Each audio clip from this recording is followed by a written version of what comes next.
9ರಂದು Chadchan police ಠಾಣಾ ವ್ಯಾಪ್ತಿಯಲ್ಲಿ ಗೋವಿಂದಪುರದಲ್ಲಿ ನಡೆದಂತಹ ಮರ್ಡರ್ ಪ್ರಕರಣಕ್ಕೆ ಸಂಬಂಧಪಟ್ಟಂತೆ ಈಗಾಗಲೇ ತನಿಖಾ ತಂಡವನ್ನು ರಚಿಸಲಾಗಿದ್ದು ಆ ತನಿಖೆಯಲ್ಲಿ ಈಗ ಒಟ್ಟು 38 ಜನರ ಆರೋಪಿಗಳನ್ನು ಬಂಧಿಸಲಾಗಿದೆ. ಇವತ್ತಿನ ದಿನ ಬೆಳಿಗ್ಗೆ ಈ ವಿಜಯಪುರ ರೂರಲ್ ಲಿಮಿಟ್ಸಲ್ಲಿರುವಂಥ ಇಟ್ಟಂಗಿಹಾಳ ಗ್ರಾಮದ ಹತ್ತಿರ ಇರುವಂಥ ಈ ಆರೋಪಿಯ ಬಗ್ಗೆ ಮಾಹಿತಿ ಇರುತ್ತೆ. ಈ ಆರೋಪಿಯನ್ನು ಹಿಡಿಯೋದಕ್ಕಂತ ಹೋದಾಗ ಪೊಲೀಸರನ್ನ ನೋಡಿ ತಪ್ಪಿಸ್ಕೊಂಡು ಹೋಗ್ತಾನೆ. ಪೊಲೀಸರ ಮೇಲೂ ಕೂಡ ಕಲ್ಲಿನಿಂದ ಅಟ್ಯಾಕು ಮಾಡ್ತಾನೆ ಮತ್ತು ಅವನು ನೈಫಿಂದ ಪೊಲೀಸರಿಗೆ ಥ್ರೆಟನ್ನು ಮಾಡ್ತಾರೆ. ಅವಾಗಿದ್ದಂಥ ನಮ್ಮ ತನಿಖಾಧಿಕಾರಿಯವರು ಗಾಳಿಯಲ್ಲಿ 2 ಗುಂಡನ್ನು ಹಾರಿಸಿದ್ದಾರೆ. ಆದರೂ ಕೂಡ ಆತ ತಪ್ಪಿಸ್ಕೊಂಡು ಹೋಗ್ತಿರ್ಬೇಕಾದ್ರೆ ಆತನ ಕಾಲಿಗೆ ಕಾಲಿಗೆ ಗುಂಡ ಹೊಡೆದಿದ್ದಾರೆ. ಅದನ್ನು ಹಿಡಿದು ಈಗ ತಂದಿದ್ದಾರೆ. ಅದನ್ನು ಹಾಸ್ಪಿಟಲ್ಗೆ ಅಡ್ಮಿಟ್ ಮಾಡಿದೆ. ಯಾವುದೇ ರೀತಿಯಾದ ಸಮಸ್ಯೆಗಳೇನಿಲ್ಲ. ಅದೇ ರೀತಿ ನಮ್ಮ ಇಬ್ಬರು ಪೊಲೀಸರಿಗೂ ಕೂಡ ಇಂಜೂರ್ಡ್ ಆಗಿದೆ. ಅವರನ್ನು ಕೂಡ ಆಸ್ಪತ್ರೆಗೆ ದಾಖಲಾಗಿಸಿದೆ. ಅವ್ರಿಗೂ ಕೂಡ ಹೆಲ್ತ್ ಕಂಡೀಷನ್ಸು ಸರಿ ಇದೆ ಅಂತ ಡಾಕ್ಟರ್ಸ್ಗಳು ಹೇಳಿದ್ದಾರೆ. ಅದಕ್ಕೆ ಸಂಬಂಧಪಟ್ಟಂತೆ ಮತ್ತೊಂದು ಪ್ರಕರಣವನ್ನು ವಿಜಯಪುರ ಗ್ರಾಮೀಣ ಪೊಲೀಸ್ ಠಾಣೆಯಲ್ಲಿ ನಾವು ದಾಖಲಿಸ್ತಾ ಇದ್ದೀವಿ.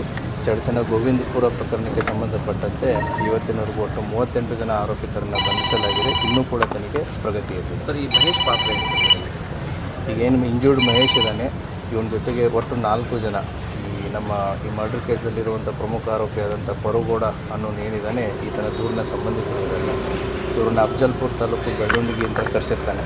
ಸೊ ಕರೆಸಿಬಿಟ್ಟು ಇನ್ಸಿಡೆಂಟ್ ಆದಮೇಲೆ ಇವರೆಲ್ಲ ಇನ್ಸಿಡೆಂಟಲ್ಲಿ ಇನ್ವಾಲ್ವ್ ಆಗಿರ್ತಾರೆ. ಇನ್ಸಿಡೆಂಟ್ ಆದಮೇಲೆ ಇವರು ತಮ್ಮ ಸ್ಕಾರ್ಪಿಯೋ ಕಾರಲ್ಲಿ ತಪ್ಪಿಸ್ಕೊಂಡು ಹೋಗಿರ್ತಾರೆ. ಈಗ ಅದರಲ್ಲಿ 4 ಜನನ ಏನು ಬೆಳ್ಳುಂಡಿಗೆ ಅಫ್ಜಲ್ಪುರ ತಾಲೂಕಿನಿಂದ ಕರ್ಕೊಂಡ್ಬಂದಿರ್ತಾರೆ. ಅದರಲ್ಲಿ 3 ಜನ ಸಿಕ್ಕಿದ್ದಾರೆ. ಅದರಲ್ಲಿ ಮಹೇಶನು ಕೂಡ ಒಬ್ಬ. ಇನ್ನೊಬ್ಬ ಆರೋಪಿ ಹೆಸರು ಗೊತ್ತಿದೆ.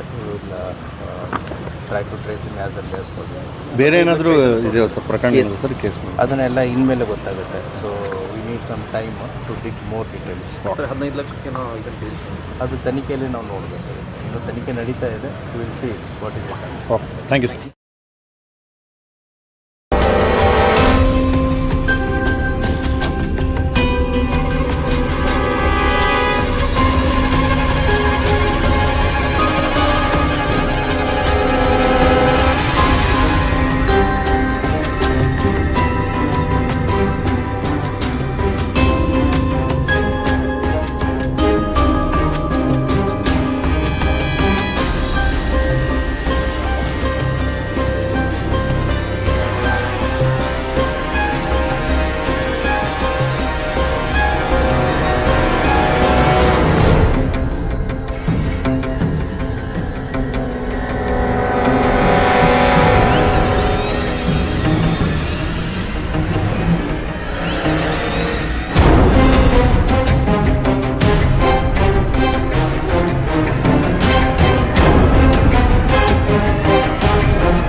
ಇನ್ನಷ್ಟು ಸುದ್ದಿಗಾಗಿ ನಮ್ಮ ನ್ಯೂಸ್ 11 ಕರ್ನಾಟಕ ಚಾನೆಲ್ಗೆ ಲೈಕ್ ಮಾಡಿ, ಶೇರ್ ಮಾಡಿ, ಸಬ್ಸ್ಕ್ರೈಬ್ ಮಾಡಿ.